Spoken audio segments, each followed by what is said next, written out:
Querido Deus de amor, muito obrigada por a gente estar aqui mais um sábado iniciando. A gente pode iniciar de maneira especial, nos conectando contigo com aquilo que o Senhor tem planejado para a gente, Senhor. A gente sabe que a gente está num mundo cheio de conflitos, cheio de contrafação que tenta se passar pela verdade. E a gente pode ficar confusos, mas nós, nesse movimento, não temos desculpa para isso. Temos sido ensinados, guiados na tua luz, a aprender a distinguir as fontes de informação e até dentro de cada fonte de informação pegar aquilo que é mais precioso que conduz ao caminho da salvação, como o Senhor está nos conduzindo. Nos ajude a caminhar em direção a isso nessa noite também, que o teu Santo Espírito seja conosco, nossas mentes possam estar conectadas contigo e assim umas com as outras. Em nome de Jesus. Amém. O tema que a gente vai falar hoje, como estava lá nos anúncios, né, é igualdade versus liberdade, liberdade versus igualdade. É baseado também, assim como o meu último estudo, que foi ao sábado, não lembro exatamente quantos, baseado nos estudos da Tess, que ela fez no grupo local da Austrália, de Vespers, e ela vai estar falando sobre várias coisas, né? Mas ela vai estar falando especialmente sobre a direita e a esquerda. Mas tá, a primeira pergunta a fazer seria: o que vocês acham da ideia que eu vou dar a seguir? Que seria a proposta, a proposição, digamos, de defender a liberdade, a razão e a civilidade. O que vocês acham dessa proposta, dessa prerrogativa de defender a liberdade, a razão e a civilidade? Quando vocês ouvem isso, o que vem à mente de vocês? Você acha uma coisa boa, que não é boa, é digna, é o que deve acreditar realmente? O que vocês acham? Pode repetir a pergunta? Defender a liberdade? A ideia de defender a liberdade, a razão e a civilidade é uma pergunta bem aberta. Essa ideia de defender a liberdade, a razão e a civilidade, o que vocês acham dessa ideia? O que vem à cabeça de vocês quando vocês ouvem essa premissa, digamos? Esse desejo por defender a liberdade, a razão e a civilidade. Vocês pensam alguma coisa, vem algo na cabeça ou não vem? Ou parece que não faz? Eu acho que a anciã Tess, ela chegou a mencionar, colocou esse princípio em conexão aos Estados Unidos, né? Que tem como mais alto princípio a liberdade, aliás, a direita, né? A Partido Republicano, né? Que lutam pela liberdade acima de tudo. Muito bom. Obrigada. É isso que a gente vai falar um pouco hoje. A gente vai voltar especialmente no final, mas eu queria dar essa ideia inicial, porque eu acho que, até que inicialmente, é uma ideia que é válida. Eu acho que nós devemos, né, buscar, de alguma forma, defender, todos nós valorizamos a liberdade, a razão, a civilidade, né? Até os nossos estudos, eles são, em grande parte, muito racionais. Enfim, quando vai para a história, vai para a profecia, usa metodologia e tal. Enfim, então isso é algo válido, é algo bom, mas a gente vai cavar um pouquinho mais nisso, e vai voltar nisso mais para o final do estudo, para a gente ver que, às vezes, premissas que parecem muito boas, que parecem válidas, e às vezes realmente são, elas podem estar sendo usadas para reforçar um discurso que, de alguma forma, lute contra aquilo que a gente acredita ser o principal e o mais importante. Então, a gente vai começar. Peraí, deixa eu compartilhar a tela aqui. Esse aqui, a gente tem, então, uma linha, e o objetivo dela é marcar dois espectros. A direita.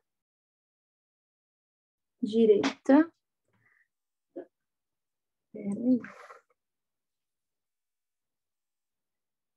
A esquerda, e aqui no meio, os moderados. Então, onde que a gente estava antes da Tess chegar, vir com a mensagem do amor da meia-noite? Onde que esse movimento se encontrava? Nessa linha. Estávamos na direita. Muito obrigada, irmão Marcos. Então, isso aí, a gente estava aqui na direita. E que pensamentos e conhecimentos vocês acharam que nos faziam estar desse lado? O conservadorismo, a moralidade. Muito obrigada, Gi. Então, tem uma série de fatores. Se alguém mais quiser falar, pode só abrir o microfone e comentar pra gente. Então, tem a moralidade, nos mantinha aqui, né, um nível de moralidade. A gente falava irmão e irmã. É verdade, falamos irmãos e irmãs, isso, né, tinha um grau, claro, demonstrava um conservadorismo e o que a Tess trouxe pra gente, né, quando ela nos orientou a repensar esses temas, foi a questão de que isso trazia uma valoração, né, ainda que subjetiva, quando a gente chamava irmão ou irmã, a gente encarava de maneiras diferentes, né, considerando que a gente considerava que os homens eram, de alguma forma, superiores às mulheres.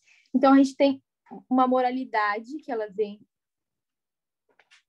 é trazida pela Bíblia, né, pela visão que a gente tinha da Bíblia, que não era uma visão, assim, com a metodologia não estava tão acurada, principalmente nos últimos tempos. A gente tinha a questão dos valores tradicionais, né, que incluem chamar de irmão e irmã. Alguém tem mais alguma? Eu vou colocando aqui outras. A nossa visão dos Estados Unidos como a terra gloriosa, que é uma visão que a gente ainda tem, mas sendo trabalhada de uma maneira muito idealizada, como a gente via, né? Assim como os judeus olhavam para a terra gloriosa deles e achavam que eles tinham um grande nível de superioridade, era algo semelhante que se passava com a nossa visão, quando a gente era um movimento mais de direita, né? Isso também se unia de alguma forma ao nacionalismo. A nossa visão sobre o Islã também pode ser considerada uma visão de direita mais conservadora e, em alguns sentidos, também nacionalista, e se juntava para além da profecia, se juntava também um pouco de preconceito, e a questão do capitalismo, que era uma coisa, digamos assim, que não era questionada por nós, que era, né, a gente seguia esse fluxo em uma posição mais reflexiva. Aí, o que fez a gente mudar para cá? Que ano a gente pode dizer que marca a nossa mudança para o lado mais à esquerda, né? Para digamos assim, essa parte do diagrama entre o esquerdo e o moderado. A Tess não colocou um lugar específico, né? E muito menos eu vou fazer isso. Mas que ano, ou se você quiser falar um tema, alguma coisa que nos ajudou a mudar da direita para a esquerda? 2018, Lara. 2018 foi o ano do Clamor da Meia-Noite, o ano que a Tess trouxe as mensagens, né, especialmente Atos 27 foi o que, digamos assim, marca o início da mensagem que ela trouxe para a gente. E aí foram abrindo diversas outra continuidade da luz, né, do Clamor da Meia-Noite, que vem nos acompanhando até hoje. E a Tess, ela coloca que nos proporcionou essa transição, em especial no ano de 2018, ela coloca 4 marcos, digamos assim, que seriam 4 assuntos ou 4 temas que nos levaram a essa mudança. São temas específicos que fazem parte de um tema maior, que nos ensinaram uma verdade maior, que foi responsável por essa mudança. Eu queria ver se alguém se arrisca a falar, se alguém lembra de algum desses 4 temas que teriam proporcionado essa visão de que existem 2 lados. Existe um lado que está representando aquilo que nós estamos mais aptos a concordar, a considerar, e outro lado que a gente vê que está levando à frente coisas que nós não concordamos e que a gente vê que são uma ameaça, né, à liberdade de consciência, enfim. Que estudos vocês acham que ajudou a gente a ver isso? Que temas, enfim? A maioria moral? Isso, Gi, muito obrigada. Estou vendo que a Gi estudou os estudos da Tess, maravilhoso. Então, o primeiro foi um tema relacionado à história, que a Tess trouxe, que foi em relação à maioria moral.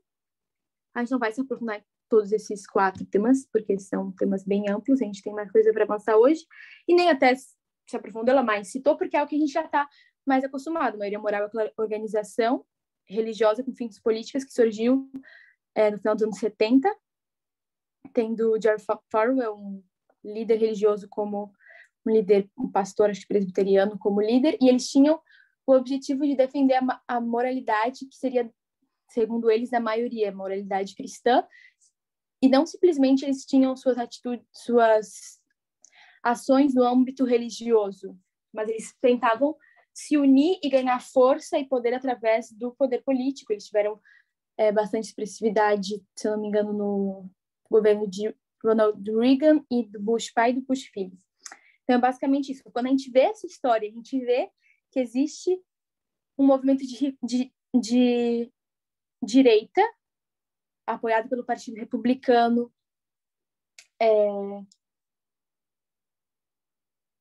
levando adiante coisas que a gente sabe que a gente é contrário, tentando forçar uma moralidade cristã, se unindo de alguma forma, de uma maneira bem clara e bem intencional, ao poder político, e a gente sabe que isso é uma ameaça para o princípio, né, que a gente segue, que é o princípio da separação da igreja do Estado, isso acende uma luz que nos ajuda a guiar e a perceber que a direita, na verdade, é uma ameaça, que não é lá que a gente devia estar posicionado. O segundo tema, alguém quer dar uma sugestão? Ou se não, já vou colocando aqui, se alguém quiser depois passar nos próximos, é o estudo de Pirro, né, que veio com Atos 27, ali quando ela achou 273 e tal, foi pro ano antes de Cristo, achou a história toda lá de Pirro, em especial a Batalha de Ipso, né, que a gente faz como uma aplicação para 2016, quando Trump ganha com o apoio da Rússia, e Pirro ajuda a Demétrio, que representa Trump, a ganhar, e Pirro representa Putin. A gente sabe que isso aconteceu nessa época na nossa época, com a ajuda de questões de informação e tal, Cambridge Analytica e tudo mais. A gente começa a entender isso, entender esses dois lados que existem, né? Lembrando que nessa guerra de Ipso, na história original, houve o uso pela primeira vez de elefantes, que são uma nova ferramenta de guerra. A gente entende que uma nova ferramenta de guerra é representar a nossa história pela questão informacional, e que também tem um início muito, muito bem marcado nessa história de 2016, que a gente considera a Batalha de Ipso. Então, a gente consegue ver esses dois lados, de alguma forma, que Hillary Clinton deveria ter ganhado, mas nessa batalha, quem ganha pelo uso de informação, e de uma maneira que a gente sabe que não é saudável de alguma forma, é o lado republicano, o lado de direita, enfim. Isso tudo nos faz também ajudar a refletir e fazer esse câmbio, com espanhol na cabeça, essa mudança, né? Mudar de polos. O próximo que ela coloca é um ano. Alguém tem alguma sugestão de que o entendimento sobre que ano nos ajudou a fazer essa mudança? Vou colocar aqui então, porque eu não achei um ano tão fácil também, mas ela coloca como 1996. A gente entende melhor essa questão das duas fontes de informação. 96 está ligado com a formalização. E a formalização acontece para a gente internamente quando a gente tem a publicação do tempo do fim, né? Que isso se estabelece através da publicação da revista e tal. É formalizado. Mas também existe uma formalização de alguma forma dessas duas fontes, porque é quando a Fox é criada. A Fox, ela entra no cenário político, né, jornalístico, enfim, como uma marca, digamos assim, como uma representante da direita, uma voz da direita, e ela já desde o início ela se opõe, por exemplo, à CNN e a esses canais de esquerda. A gente vê essa oposição de uma maneira muito clara, e a gente sabe, né, tudo aquilo que a Fox representa pra gente. Então, esses dois têm a ver com a guerra de informação, que fica bem clara, em especial nesses dois marcos. O último é pela linha dos netineus.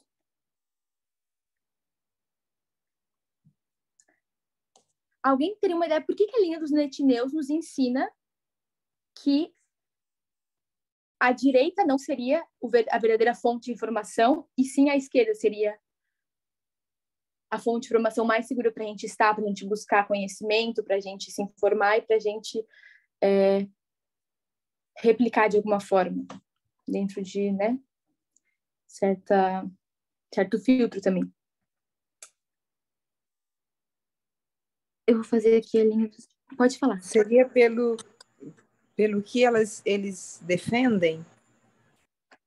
Os netineus? Não.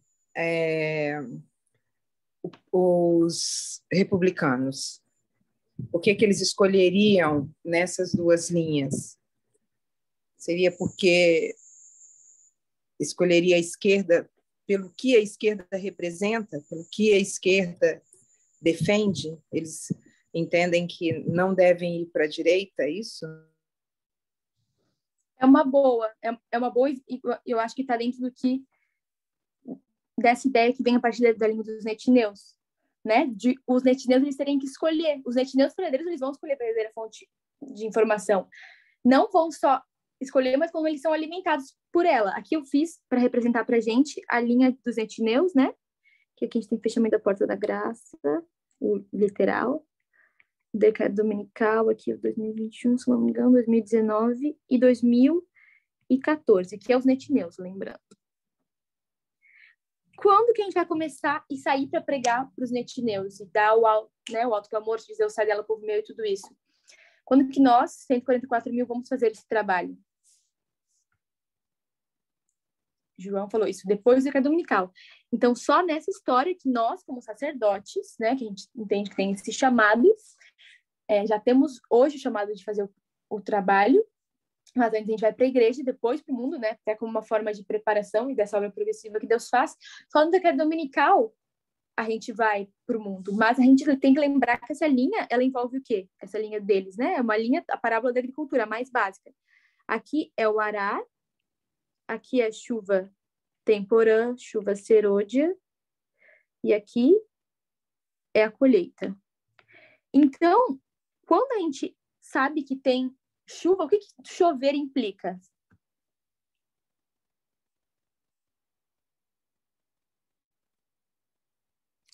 O símbolo da chuva é um símbolo do quê? Acho que é vários símbolos, mas enfim. Queria que alguém tentasse trabalhar em cima disso. Da mensagem, isso. E essa mensagem, que foi... Vamos dizer que essa mensagem está a partir de 2019, na chuva temporã, dentro de uma perspectiva. Se a gente não deu essa mensagem, né, pensando numa mensagem boa, uma mensagem de vida, uma mensagem que ajuda as pessoas a despertarem de alguma forma e a criarem consciência sobre o que é certo e o que é errado. Quando que essa mensagem começa a ser derramada para eles? Em 2019, sim, tá ali, né? Mas quem que faz essa... Quem que derrama, digamos assim, essa mensagem? Essa...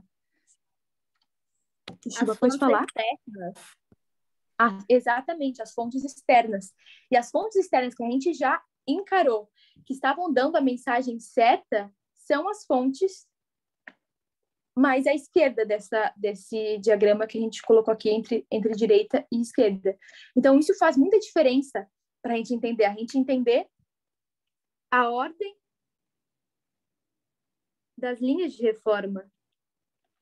Então, a gente entende que a gente vai dar efetivamente a mensagem só depois do decreto dominical, mas eles têm que ser preparados antes disso. Eles são preparados pelas fontes de informação, porque enquanto existe, por exemplo, né, até deu esse exemplo, quando o Putin ele invade a Ucrânia, a Rússia invade a Ucrânia, e a CNN, enfim, esses canais, New York Times e tal, falam que isso é uma ameaça, falam que isso é autoritarismo, a Fox fala que o Putin é um gênio, que isso é genial. Então, os netineus, ou enfim, as pessoas que estão no mundo, que podem escolher ser netineus ou não, através do posicionamento delas, elas têm que escolher um dos dois. Elas estão sendo semeadas de alguma forma, está caindo uma mensagem sobre elas e está produzindo algo nelas. E não é pela gente, é pela fonte de informação. Então, se tem uma fonte de informação mais correta, mais apurada para guiar esses netineus até que eles cheguem à nossa mensagem, isso quer dizer que existe uma fonte que é boa e outra fonte que é má. Então, a principal coisa que nos faz entender e passar da direita para a esquerda é a mensagem das duas fontes de informação.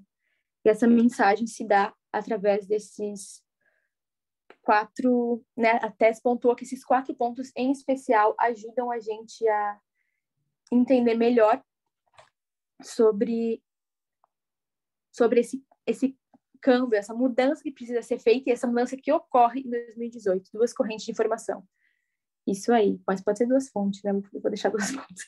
Enfim, isso aí. Essas duas correntes nos ajudam a entender, e através da história, da maioria moral, da Guerra de Ipso e de 1996, sendo nos pontuando contra a guerra de informação, e que se é uma guerra, existem dois lados, de um lado nos ajuda, outro lado atrapalha, e isso acontece, né, também com o objetivo de tirar almas dos netineus, digamos assim, ajudar eles a serem salvos ou a se perderem, né? Esse é o propósito dessa guerra também. Então tá. Estarem prontos ou não para a mensagem que a gente vai dar. É isso que eu queria ver no primeiro momento, que foi apresentado pela Ancia Tess, essa mudança que houve da direita para a esquerda. Agora que eu queria que a gente fosse para uma parte de definição do que é direita e do que é esquerda. E agora é para vocês falarem, para abrir o microfone, pode assim, algumas pessoas definirem em uma palavra o que seria para vocês esquerda, como tipo bem definiria esquerda e como bem definiria direita, em uma palavra só. Tipo, quais são que demonstram maior valor ou a maior prioridade para cada um desses lados? A direita conservadora e a esquerda liberal. Obrigada, Renildo. Acho que o Renildo, né? Conservadora. Próxima pessoa já pode falar. Eu diria que a esquerda, ela trabalha para que todos tenham direitos iguais, e a direita nem tanto assim, né? Direitos para alguns. Legal. Eu vou... Direitos igual... Eu vou colocar... Tu chegou num ponto que é o ponto que eu queria colocar, que é a questão da igualdade, que é uma palavra bem importante para esse lado. Vou colocar aqui como a Irecto trouxe de alguma forma de restrição de direitos, né? Sim, relacionando a igualdade. Direita, autoritarismo, João, e esquerda.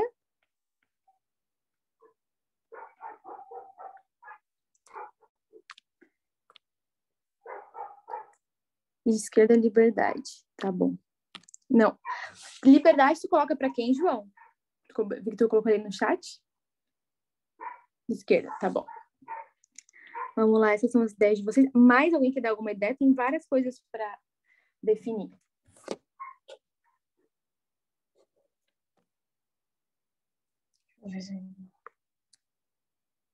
Tá.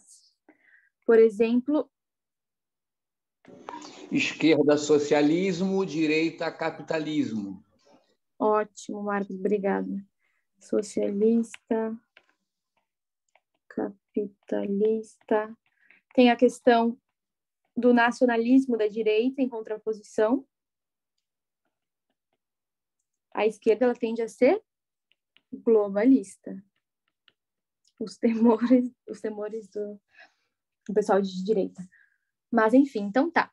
Então, a gente tem aqui esquerda e direita, a gente escolheu algumas palavras, tem várias outras palavras, né? Enfim, a questão da moralidade da direita, do patriarcado, e a esquerda ser promover o feminismo, enfim, essas coisas todas, ser mais progressista em vários aspectos. Mas a palavra que a Tess define, né, com a ajuda dos participantes da classe que ela estava dando, como sendo a principal que define a esquerda e a principal que define a direita, seria essa aqui, que eu acho que foi o Marcos que falou, se não me engano. E a direita seria a maior defensora da liberdade, sendo esse um tema muito usado por ela, e ele pode ser bem claro, bem enfatizado e visto, por exemplo, na Guerra da Secessão entre os confederados do Sul, que eles se enquadravam mais numa posição de direita, eles lutavam pela liberdade de uma maneira muito forte, muito clara. Eles diziam, né, que eles queriam ter a liberdade de poder ter escravos. Ouvindo isso hoje parece meio antiquado, né, porque você quer ter a sua liberdade em deposição da liberdade, de tirar a liberdade dos outros. Mas eles viam de maneira um pouco diferente, era uma realidade bem diferente, isso a gente tem que, né, considerar. Quando a gente olha para a história, os escravos eram considerados propriedades, e querer mexer com isso era mexer com a minha liberdade de, até em termos da independência dos Estados do Sul, que eles tinham a Constituição deles embasada na escravidão. Então, era mexer com a minha independência, com a minha liberdade de fazer a minha instituição querer impor a abolição. Enfim, e isso é uma luta muito forte em muitos partidos de direita e pessoas de direitos, elas lutam por essa liberdade. O Estado, por exemplo, ele não intervenha nas escolhas do cidadão individual, que ele faça uma certa proteção pela minha propriedade, pelos meus direitos de ter liberdade de vir, de poder falar, de poder pensar, de poder atuar da maneira como eu quero, sem uma restrição. E Lara? Pode falar, mãe. Isso lembra muito o artigo, né? Os rebeldes razoáveis, né? Que onde Ben Shapiro e esses outros conservadores defendem, eles dizem que defendem a liberdade de expressão e a diversidade de pensamento, né? E esse é um artigo de uma pessoa que viveu o conservadorismo, e quando ela faz essa comparação, ela se decepciona ao ver as declarações de Ben Shapiro, né? Que são semelhantes, na verdade, são praticamente idênticas, né? Então, ela traz isso, como eles dizem que a escravidão não é uma coisa ruim para os negros, que, na verdade, eles não querem tanto a escravidão, né? Para os negros, é algo que é bom para os negros, eles dizem, né? Não tem... Enfim. E eles dizem que eles estão sendo silenciados, né? Que eles estão sendo discriminados, etc. Oprimidos, né? E eles dizem que onde tiver alguém que quer gritar, que quer ter liberdade de expressão, a esquerda vai estar ali para calá-los, etc. E aí ela faz uma comparação, né? De Ben Shapiro com esses anti-abolicionistas, né? Essas pessoas que defendiam a escravidão do período da Guerra Civil. E fica muito semelhante, até as palavras são iguais, né? Que são usadas. Justamente. Obrigada, mamãe. Então, é justamente isso. Esse é inclusive, o artigo que a TES ela já recomendou numa campanha internacional, e dando esses estudos, ela reforça para que a gente leia novamente, para a gente ver a questão desse contraste e a demanda pela liberdade, que era, né, desde a Guerra da Secessão, que eles diziam que manter a escravidão era ir ao encontro da liberdade que eles tinham, né, como Estado, como nação, o fundamento da nação, enfim, da independência deles. E hoje a direita, ela reclama essa mesma liberdade para que ela possa falar o que ela bem entender, para que ela possa divulgar o que ela bem entender e agir como ela quer dentro dessa suposta liberdade que ela acredita ter. E isso também implica em diferentes visões sobre o Estado, como o Estado, o governo federal, digamos assim, deve atuar. A esquerda, ela enxerga que o governo federal ele deve ser grande, né? O Estado ele deve ser grande, bem estruturado e bem influente. Já a direita, ela acredita que o governo ele deve ser pequeno, ele não deve ter muito poder, muita influência de ação. E como é que a gente pode ver isso, né? Por exemplo, como a direita defende, ao contrário da esquerda, em um exemplo. Por exemplo, que a gente tem, digamos que é um negócio, uma empresa, e a gente tem um dono, e essa aqui é uma propriedade privada dele, né? E ele quer contratar só homens. Ele não quer que tenham mulheres trabalhando por bons motivos, enfim, na empresa dele, ele quer fazer o que ele manda. A esquerda entende, a direita entende que a propriedade dele, a empresa dele, ele faz o que ele quer, né, com as propriedades dele. Essa é a liberdade dele. Já a esquerda acredita que o governo, ele deve regular isso. Ele deve regular a contratação também de mulheres, uma contratação mais igual, uma oportunidade mais igual entre homens e mulheres. Então, ele acredita que, de alguma forma, o governo deve se meter nisso para poder estabelecer a igualdade. Então, ele deve ter esse controle grande, não para oprimir as pessoas, para dificultar a vida de todo mundo, mas para garantir a igualdade, porque, para a esquerda, um dos valores predominantes e fundamentais é ter um grande governo ter igualdade. Para ter isso, para garantir que essa igualdade aconteça, é preciso um governo federal grande, bem estruturado, que entenda as coisas que estão acontecendo e possa atuar para estabelecer essa igualdade. Já a direita acha que isso é infringir a liberdade das pessoas. Outro caso que a gente consegue ver isso, que é bem interessante, é um caso que eu acho que é mais conhecido da maioria de nós, é um mesmo empreendimento, digamos, um outro empreendimento, só que esse empreendimento é um empreendimento de bolos, e o dono também, da própria propriedade privada, ele não quer fazer um bolo, chega lá um casal homossexual, ele não quer fazer um bolo para esse casal homoafetivo, porque ele diz que vai contra a fé dele, vai contra os princípios dele, fazer um bolo para um casal homoafetivo, ainda que ele não tenha parte nenhuma nessa relação. E isso é um caso que aconteceu nos Estados Unidos e se chama Masterpiece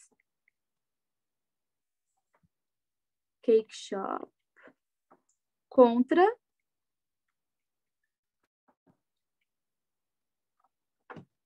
a Comissão de Direitos Humanos do Colorado. Então, esse casal entrou na justiça e a Comissão de Direitos Humanos entrou representando eles até a Suprema Corte. Isso foi em 2018, mas teve mais um caso que aconteceu algo parecido, para dizer isso, para dizer que eles tinham direito a ter igualdade, mesmo eles sendo dois homens, eles poderiam ter um bolo sendo feito aqui, o Estado poderia legislar e falar que não, todos têm o mesmo direito sobre isso, é igualdade. Ou a direita costuma defender a liberdade do dono de agir conforme as suas crenças, de que isso iria contra a liberdade religiosa dele, deveria ter essa liberdade. E, infelizmente, nesse caso, em 2018, quem ganhou foi esse dono dessa confeitaria, e não precisando, teoricamente, assim, fazer esse bolo de casamento. E eu acho isso muito engraçado, porque até a esquerda, de alguma forma, se rebaixou a isso, porque foram 7 juízes contra 2. Não lembro exatamente quantos juízes tinham, mas eu imagino que em 2018 tinham 4. Então, 2 juízes democratas da esquerda votaram junto com os da direita, achando que isso seria uma liberdade de consciência. Mas eu fiquei imaginando se fosse uma mulher negra, um homem negro e uma mulher branca, ou vice-versa, um casal interracial. E até pouco tempo, casamentos interraciais eram fora da lei. Não só casamento, mas frequentavam os mesmos ambientes, enfim. Era considerado fora da lei. E a gente teria, até nos escritos de Ellen White, razão e argumento para dizer que a minha religião não permite casamentos segregados, então eu não vou fazer um serviço, me recuso a fazer um serviço para um casal interracial. E hoje em dia todo mundo seria contra isso, se levantaria, seria muito fácil de criar ver essa divisão, mas também de saber que lado seria o certo, né? Que o certo realmente seria estabelecer essa igualdade, que isso não importa se a pessoa esses casais são interraciais ou não, eles devem ter igualdade. E a questão do casamento homossexual, as questões de gênero hoje elas são muito mais difíceis para a sociedade entender. Infelizmente, até mesmo para a esquerda. Então, essa é uma questão que está muito em voga hoje, que está em voga, né? Como eu estou falando, desde a guerra entre Norte e Sul, em que o Norte, eu vou escrever aqui, o Norte ele defendia a igualdade e o Sul ele defendia a liberdade, né?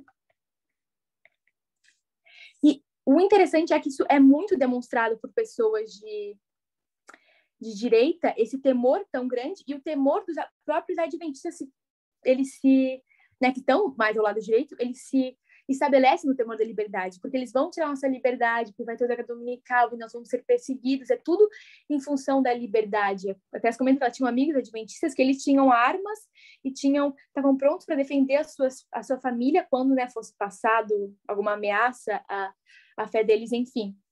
E quando a gente entende que o teste verdadeiramente ele vai ser sobre igualdade. Uma questão interessante da gente entender é que a questão que o Sul ele luta pela liberdade, mas ao mesmo tempo, assim como o Sul não, a direita, hoje, né, a direita, que seria representante do Sul nessa parábola, luta pela liberdade,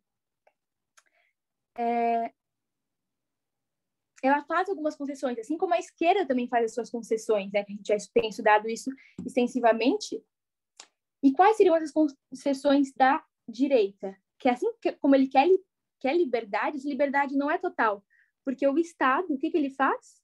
Ele tem uma moralidade, digamos assim, de preferência, e ele impõe essa moralidade. Então, não é qualquer uma liberdade aleatória que eles querem promover, é uma liberdade que, no geral, está sujeita à moralidade cristã. Então, essa é a grande ameaça que a gente vê, né? Não é simplesmente uma liberdade que, por si só, se ela predominar sobre a igualdade, seria perigosa, mas ela também esconde uma concessão para impor a moralidade.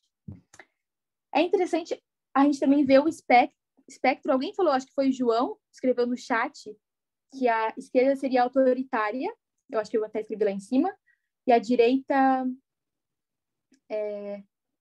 não lembro se ele falou outra coisa, mas enfim, que a direita seria autoritária, mas até traz para a gente, ela já trouxe em outros momentos, esse espectro mais amplo em relação ao espectro político. Então, aqui a gente tem a esquerda, aqui a gente tem a direita, o autoritarismo seria uma opção aqui de cima, e a gente teria aqui embaixo o libertarianismo.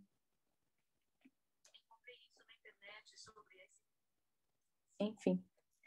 Então, você tem como ser uma pessoa de esquerda autoritária, tem como ser uma pessoa de direita autoritária, não um governo, enfim, um governo de direita libertário e um governo de esquerda,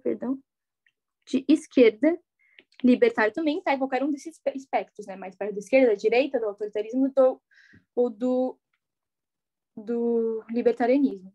Então, isso é algo interessante para a gente entender, que existem duas formas de encarar, em cada um desses dois espectros existem duas formas de encarar e de ver isso. Isso inclui, por exemplo, na direita, para os libertários. Quando a gente fala, né, que eles são promotores da liberdade, a gente acaba vendo, por exemplo, um casal de gay na sua residência, tendo seu casamento e vendo sua vida feliz. Se fosse a questão só da liberdade, eu não estou prejudicando a vida de ninguém, não estou fazendo nada contra ninguém, a direita deveria aceitar isso plenamente, mas isso não acontece com toda a direita. O que é mais comum é que os libertários, de direita libertários, eles aceitem com mais facilidade a questão dos gays, aceitem a questão do aborto, em geral, alguns não, mas mais comum aceitarem o aborto, mas eles querem a liberdade daí no geral, que a pessoa possa ter armas, as drogas também, que é um tema interessante, eles querem liberdade, porque cada um faz o que quiser com a sua vida e vamos ser felizes. Ninguém pode me prender, ninguém pode dizer o que eu posso ou não posso fazer. O Estado tem um papel mínimo de defender a liberdade das pessoas e fazer com que isso continue. Mas não é o objetivo dele buscar estabelecer e enforçar a igualdade. Eu quero mostrar agora uma imagem que até mostrou no estudo que eu achei muito interessante, eu já tinha visto, em relação a essa retórica da direita e da liberdade, em relação à liberdade, que é que eles sentem muito ameaçados pela esquerda e pelo globalismo, enfim, por tudo aquilo que eles inventam, que eles interpretam, porque eles sentem que eles vão perder a liberdade deles. E essa imagem, para mim, ela traduz muito a visão de uma gama muito variada, muito forte da esquerda, né, que interpretam o que é claramente visto na imagem, em relação às máscaras. Agora, tudo que acontece, todo grande acontecimento mundial tem uma interpretação natural pela esquerda e pela direita, e a direita costuma sempre levantar essa voz e esse viés em relação à liberdade, que a liberdade está sendo perdida, que alguém está querendo controlar, enfim, tirar a nossa liberdade. E na pandemia surgiram vários motivos para ser falado isso, né? Que o mínimo controle estatal para que a gente pudesse passar dessa fase com o menor prejuízo possível foi considerado como uma restrição da liberdade e tal.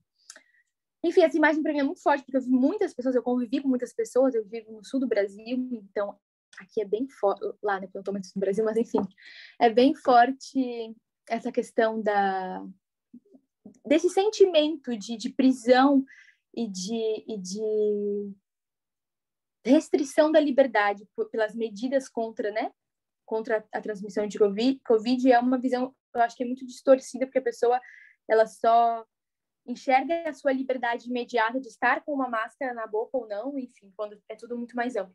Alguém gostaria de falar alguma coisa em relação a isso, em relação a essa imagem que remete, ou uma experiência que tenha talvez tido na pandemia, com pessoas que têm uma visão assim parecida, porque eu acho que é algo que ficou muito próximo, né? Está, de alguma forma, muito próximo da maioria de nós, porque nosso país vive um momento muito polarizado. Leila, pode falar. Ver essa imagem é bem forte, assim, né? Bem interessante. E eu acho que eu vi muitas pessoas, e isso está ligado a muitas outras atitudes contra. A gente pode ver na pandemia. Então, essa máscara, por exemplo, representa eu tirar a liberdade de eu não querer usar a máscara, mesmo que a máscara seja algo que vai proteger a mim e outras pessoas. Então, as pessoas não aceitam, como a vacina, por exemplo, né? Que é algo que é uma proteção, né?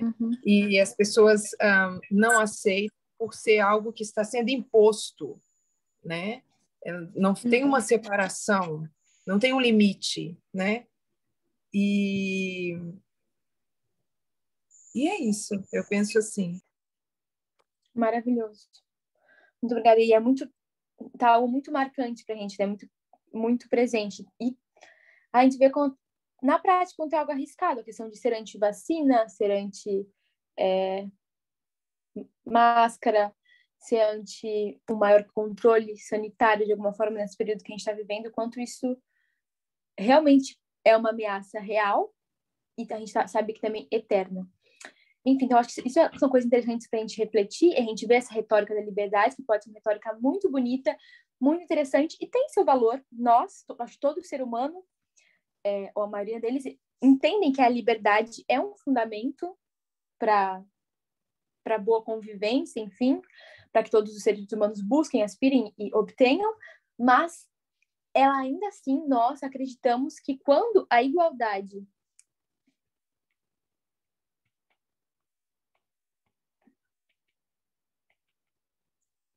e a liberdade, elas entram muito em conflito, as duas são boas. A direita também sabe que a igualdade é boa dentro de um aspecto, mas quando as duas entram em conflito, eles tendem a prevalecer a liberdade, dizer que a liberdade é o primeiro direito, é o primeiro fundamento que deve ser preservado. E nós entendemos que quando a igualdade e a liberdade elas entram em conflito, é a igualdade que deve ser estabelecida. E para isso deve ser feito um trabalho para que essa igualdade seja estabelecida. E para isso é preciso de um governo que oriente a isso, que busque isso, que zele por isso. Assim como no nosso movimento, é preciso uma liderança que preze por essa igualdade, né? A Tess comenta que quando ela terminou acho que em 2019, uma campal sobre um estudo sobre igualdade, acho que o que ela fala de maneira mais clara, veio já um irmão para ela, e veio um homem, e veio falar que agora ele entendia, ele achava que a igualdade que ia ser estabelecida seria com um governo, digamos assim, uma liderança mínima e uma maior liberdade, quando na verdade a liderança tem que continuar sendo estabelecida e tem que continuar forte e se fortalecer até ainda mais da maneira como era antes, para que ela possa estabelecer essa igualdade. E não cada um ter a sua definição de igualdade e ser livre para praticá-la como quer, né? Existe uma definição de igualdade que a gente entende que é dada de maneira mais perfeita para esse movimento e é isso que tem que ser buscado. Enquanto a gente ainda vai continuar tendo um discurso em alguns aspectos muito bonito em relação à proteção da liberdade, da razão, da civilidade. E geralmente as pessoas, como no artigo que a Rose comentou hoje, é comentado que elas geralmente usam muitas hipérboles, muito exagero. Eu acho que quem tem contato, eu tenho ainda muitos familiares que são dessa direita extrema de alguma forma, e temerosa e tal, e usam muitas hipérboles, sempre um exagero, sempre, sabe, a gente está totalmente ameaçado, nossa liberdade, nossa vida, por conta de alguma coisa, alguma política com o objetivo, geralmente, de estabelecer a igualdade, de tratar as pessoas com igualdade, e também a tendência dessas pessoas se colocarem como oprimidas, como aquelas que não podem ser ouvidas, que não têm direito de serem ouvidas. E, por conta disso, esse artigo que a Rose comentou, que a TES, né, trouxe para a gente e reforçou agora nos últimos estudos, ele fala que até a esquerda fica com pena dessas pessoas. Elas se fazem tão como oprimidas, como que não tem espaço, não tem lugar para falar, que até a esquerda, às vezes, dá espaço para que elas falem, para que elas não tenham esse argumento de que elas não são ouvidas, que elas tenham menos espaço. Até eu achei interessante nesse artigo que fala sobre, acho que um podcaster, que ele tem, pelo que eu entendi, um viés mais de centro-esquerda, mas que ele traz um biólogo de direita para falar no podcast dele umas 3 vezes, enfim, faz 3 programas sobre ele, e esse biólogo, ele defende que os brancos são mais inteligentes. E esse podcaster de esquerda e tal, ele fala que ele não concorda com as ideias dele, mas que ele acha que precisa ser falado, que precisa de espaço. Sendo que é uma pessoa que, na verdade, esse biólogo tem espaço para falar, tem muita visibilidade, considerando que ele está contra uma série de evidências, de argumentos científicos, de, às vezes, pessoas até de direita e esquerda, mas que não têm uma visão tão polêmica e não se fazem tanto de vítima para buscarem mais holofote. Então, isso é uma coisa que a gente tem que ter muita noção, porque nos ajuda a identificar. Não é só porque a gente tem um discurso bonito, que a gente pode até concordar até certo ponto, que a gente deve abraçar. A gente sempre tem que colocar as lentes da metodologia, as lentes da igualdade. Esse é o nosso princípio fundamental, é sobre isso que a gente luta.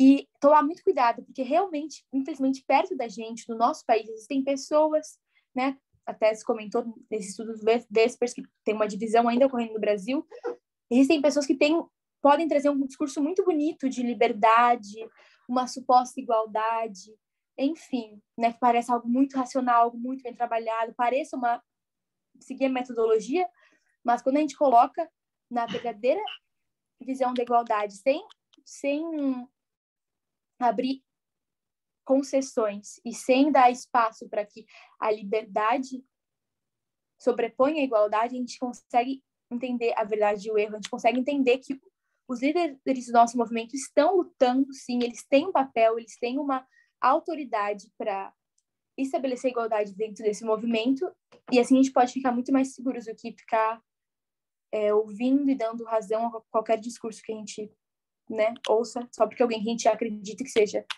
né, enfim, que tem uma certa autoridade e tal, mas não estando abaixo da liderança, não estando realmente com essa mensagem em dia, com os conceitos que são passados para a gente em dia, assistindo os estudos, participando, né, assistindo as campais, agora esse campal que vai ser agora vai ser muito importante, não tem como a gente confiar em ideias que venham dessas mentes. Então, isso que eu acho que a gente tem que ficar bem atento. Alguém ligou o microfone e gostaria de falar? Oi, Lara, tudo bem? Boa noite. Então, pode falar. Eu achei tão importante isso que você falou, que eu também assisti às aplicações da TES, eu estou achando que você está sendo bem fiel, passando assim, exato. E aí eu me lembro que não foi nem porque eu quis, eu conheci uma pessoa que era da religião de Lúcifer, porque existe uma religião que defende Lúcifer, né? Então, os negacionistas, por que eu estou falando isso? Os negacionistas, eles são realmente muito perspicazes. Se você não tiver alicerçado, entendeu? A gente teve a metodologia, a gente também tem a ciência, né, que comprova. No caso, vamos falar das máscaras, né? Então, o que você via de gente com argumentos até assim, isso vai tirar a minha liberdade. E até quando ela falou da liberdade, ela deixa claro também que é exatamente o que o Lúcifer não faz, né? Porque você ter liberdade, mas que não fira o outro, né? E é isso que você vai ver Jesus, o grande conflito, Jesus em nenhum momento tirou a liberdade dos anjos e de tudo. E Lúcifer, o que ele fez? Ele o tempo todo ele quer contrafazer, né? E a gente tem que sempre levar que ele é Lúcifer, né? Ele é muito talentoso. E os negacionistas me lembram muito a atitude dele, entendeu? Porque os argumentos, na verdade, falaciosos, né? Que, na verdade, você não usar máscara, você está fazendo para a comunidade, para que as pessoas também, o outro não pegue o vírus e tudo mais. Então, eu achei isso muito interessante, isso que a Tess falou e que você também fala. E aí me lembra que quando eu conheci a religião de Lúcifer, que foi uma situação assim, muito atípica, eu peguei um táxi há muito tempo, eu nem sei, eu acho que foi fora do país e tinha uma Bíblia, eu fui ver o que era. Acho que foi no Canadá, isso mesmo. Eu fui ver a Bíblia e a moça começou a falar que era a Bíblia de Lúcifer. E, tipo assim, era uma filosofia muito bonita, não era nada ruim. E eles defendem, assim, tipo, não, mas tem a lei da entropia, porque existe termodinâmica, que é a degradação, e a lei da entalpia, que é a lei da termodinâmica, que é de conservação. Então, Lúcifer tem seu papel. Então, assim, eles falam de uma forma tão que se você não tiver alicerçado, não tiver mesmo com a arca, que a gente carrega a arca, né?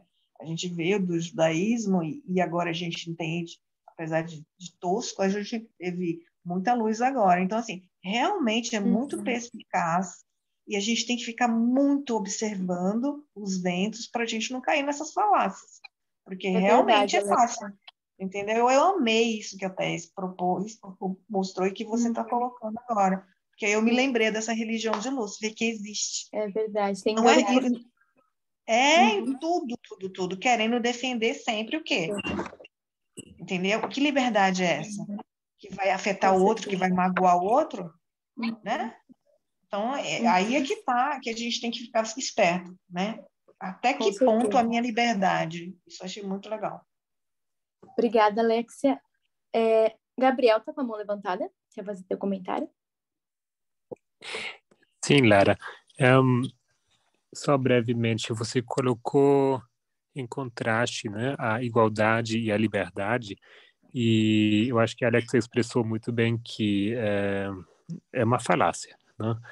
E muitas vezes você perguntou se a gente teve alguma experiência, né? E me lembra muito assim desse discurso, dessas discussões acerca da liberdade, né? Do porte de armas, por exemplo, né? Quando você leva uma discussão com as pessoas que defendem, muitas vezes a discussão não é sobre a utilidade, né, desse direito, mas é simplesmente sobre o privilégio de poder portar uma arma.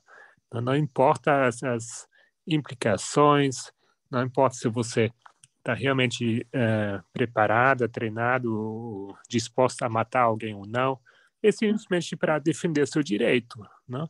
Então, acho, sei lá, cômico quase, né, que como essa discussão é levada simplesmente para definir um direito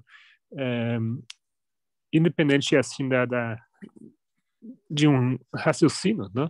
Se isso é realmente um bom uso desse direito, né? Então eu diria que eu não vou lembrar citar o artigo, mas teve um artigo muito bom que descreve a política americana durante, eu acho que os anos 50, 60 por aí, né? Que ilustra muito bem como essa liberdade, na verdade, é uma liberdade exclusiva, tá? Um direito exclusivo dos americanos brancos, né? Naquele contexto. E eu acho que continua sendo, né? A liberdade é um direito exclusivo, né? Não uma liberdade para todos, senão para um grupo específico, porque se fosse liberdade para todos, a gente chegará mais no conceito da igualdade, né? Mas não é isso que eles querem garantir a liberdade para todos, não, né? Para quem basicamente concorda com o modo de pensar deles, né? A moralidade. É só isso. Muito bom, muito obrigada. Eu acho esse conceito e essa ideia muito bom da gente pensar, Porque é muito isso. Eu quero ter o direito pelo direito, o direito de carregar uma arma, mas eu não penso nas consequências disso. Eu quero ter o direito de não usar máscara, mas eu não penso nas consequências disso e de como isso vai afetar as outras pessoas, o direito, a vida, a saúde das pessoas, enfim. Eu acho isso muito, muito, muito interessante. E até me lembra uma coisa que eu comentei dos libertários, eu queria voltar para isso, mas acabei esquecendo, agora com o teu comentário eu lembrei, né, que eles são a favor do porte de armas, isso e aquilo. E a Tess começou a introduzir o assunto dos libertários, mas ela não concluiu, então a gente tem que ficar ligado nos próximos estudos, inclusive eu acho que essa sexta ela já deve ter dado mais um, né, enfim, mas que ela fala que eles são, na verdade, uma ameaça. Quando eles parecem muito bom, todo mundo pode ter tudo, fazer o que quiser, na verdade, eles representam uma ameaça. Eu acredito que seja justamente por esse ponto que o Gabriel trouxe para a gente em relação à liberdade por si só, liberdade, e também para um grupo exclusivo que concorda, né, com essa ideia de liberdade, sem pensar nas consequências que isso vai gerar para os outros. O João falou que o canal da Austrália acabou de postar um estudo, deve ser o próximo. Então, que vai estar justamente falando mais sobre a questão dos libertários. Que seria bom a gente, né, assistir. Pode falar, mãe. E no caso desses libertários, uma coisa interessante é que são libertários jovens. Esses libertários são jovens lutando dessa forma. E por isso eu acho que se tornam ainda mais perigosos, né? Com certeza. Com certeza. Realmente é algo que... Eu tenho conhecido jovens que defendem essa visão e, assim, é a única visão possível e imaginável para eles. Então, eles, assim, até de alguma forma humilham intelectualmente, né? Na cabeça deles, outras pessoas que não conseguem chegar nessa visão, que, como o Gabriel pontuou no chat, é exclusiva no sentido de excluir. E por isso a gente sabe que ele não consegue atingir uma liberdade plena e, assim, não consegue atingir a igualdade. Com isso, a gente encerra, gente. Não sei se alguém mais queria fazer um comentário, mas a gente já está bem acima do tempo. Então, a gente vai terminar com uma oração e com a lembrança que a gente, né? Semana que vem, acho que na quinta, começa a nossa campal. É muito importante que a gente se organize para continuar atualizados, entendendo, né, o caminho que Deus está nos levando através da liderança desse movimento. Vamos orar? Querido Deus, muito obrigada, Senhor, porque o Senhor nos ajuda a entender que nesses dois lados, que em si, nenhum deles chega a ser perfeito, mas ainda assim o Senhor nos ajuda a ver qual é o que defende os princípios que estão mais próximos daquilo que o Senhor também defende, é que a gente levante como a bandeira do teu reino, Senhor, uma bandeira de igualdade, que só na igualdade a gente consegue ter liberdade plena e plenitude em todas as outras áreas da nossa vida. A gente pede que a gente possa ser fiel a isso, Senhor, ser fiel àquilo que o Senhor está estabelecendo para a gente. A gente tem vozes de todos os lados, de engano, vozes que clamam igualdade, quando na verdade eles estão oferecendo uma falsa liberdade. E tantas outras coisas que querem nos tirar do foco, nos fazer entrar em concessão, enfim. A gente pede que a gente possa manter o foco, e isso não vai acontecer simplesmente se a gente desejar, a gente deve fazer a nossa parte, participar dos estudos, colocar nossa mente trabalhando ativamente, também mudar a nossa vida, o nosso caráter e as pequenas atitudes que podem estabelecer a igualdade, o feminismo radical, a luta contra o sexismo, contra a homofobia, contra o nacionalismo, nossa vida prática e diária. É o que a gente pede e agradece, Senhor. Em teu nome, seja com a gente nesse sábado. A gente também pede nos estudos de amanhã, que possamos estar em comunhão contigo. Em nome de Jesus. Amém.